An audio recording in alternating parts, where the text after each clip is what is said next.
Hello and welcome back to Gears and Tech. Today we're working on my brand new car, which you guys will have an official unveiling for in a future video. But today we need to do a ball joint and lower control arm replacement on this car right here. It's a 2009 Nissan Altima Coupe. That means it's a two-door, which means it's pretty awesome.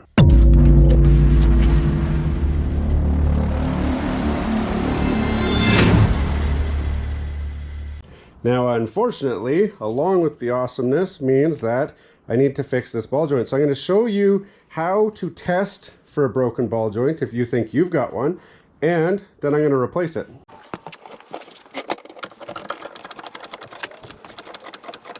So I actually have some pretty good news. The whole control arm is actually looking pretty easy to take off.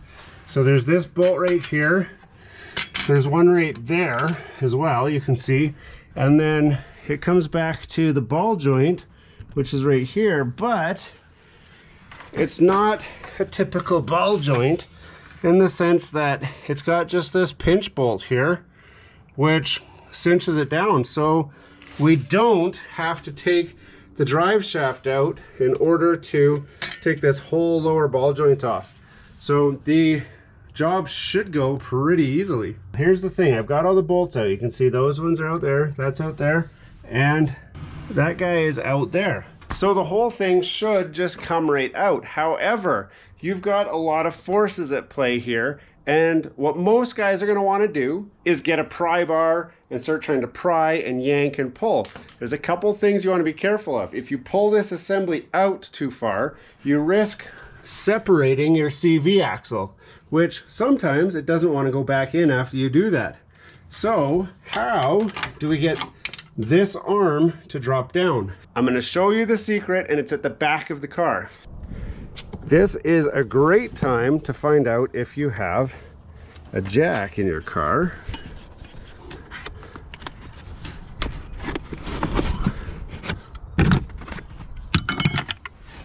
Which we do.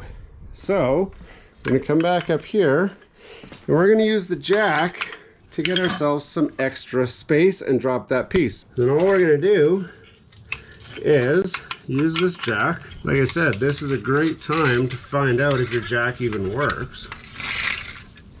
And we're doing a jack off of, a jack off.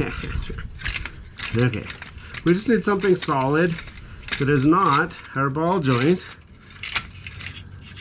So we're going to go right here off of our steering arm. We're just going to line that guy up.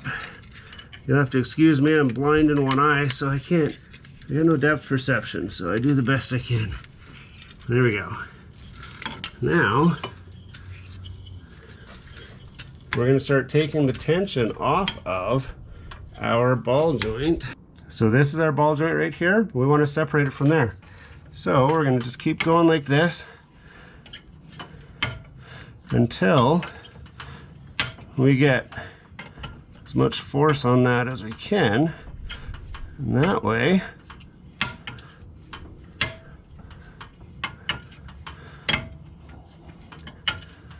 you'll see what happens. Now this might take a little bit longer.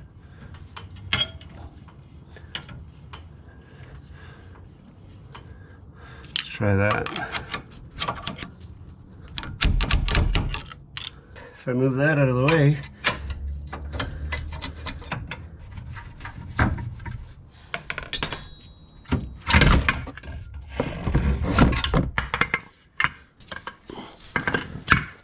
there, you can see the old part just fell right out once we got that tension off. Now, I know that this part's bad, but you can see like it's got a tear in the boot there. But you can hear as I pull up and down on it, it shouldn't do that. It was completely failed. Now is also a great time to compare the new part to the old part before we take it out of the bag. So you can go like this and just match mark stuff. Make sure it looks the same. So especially this car comes in a 2-door and a 4-door version, so the parts might be different. And even though we said that it's a 2-door when I called, that doesn't mean they gave me the right part. There's a lot of people that this has to go through. So it's the guy you talk to on the phone, it's the guy at the warehouse that's grabbing the part, and on down the line. So you want to make sure that it didn't get messed up somewhere in that line and that you spend a lot of time trying to install the wrong part. Now in my case, I'm pretty confident I got the right part, so I will continue with the install. Now install is going to be exactly the same of the reverse. I am going to leave all the tension up there so that I can try and slide this in a little bit easier. But keep in mind, this whole assembly is now under tension. There's very little weight on this jack and even my jack stand. So this is now a loaded missile. It is dangerous. It might pop. If you're worried about it popping, you can always lower it back down and then put all the parts back in when they're not under tension. That would be much safer. I'm a risk taker. I'm going to take my chances. And that is what the finished installed lower control arm and ball joint looks like. Keep in mind, if your ball joint comes with a grease nipple, you will need to grease it. So you can see we've got our seal there is bulging with grease. And it comes with a new bolt, which you'll want to use. These ones back here, you will have to reuse. They do not come with those in the kit, but make sure they're all very tight. Some of you are going to ask me, Anton, what is the foot-pound spec for tightening these bolts down? As tight as you can do it with a long bar or a wrench on your socket. Just keep going until you can't go any tighter, and then that's it. To put the arm back in, I actually dropped the jack off. I slid it into the frame first, and then I was able to slide the ball joint up into the socket, tighten that side up, and then use a hammer and a couple pin punches to line the holes up and then ram the bolts into the holes. The bolts are opposite of what I would think they should be. They go up through the hole this way with the nut on top. That's weird. If the nut ever came loose, it would fall right out and you'd lose your whole suspension. Usually you want the bolt going down from the top so that at least if it comes loose, it'll rattle around, but gravity will hold it in.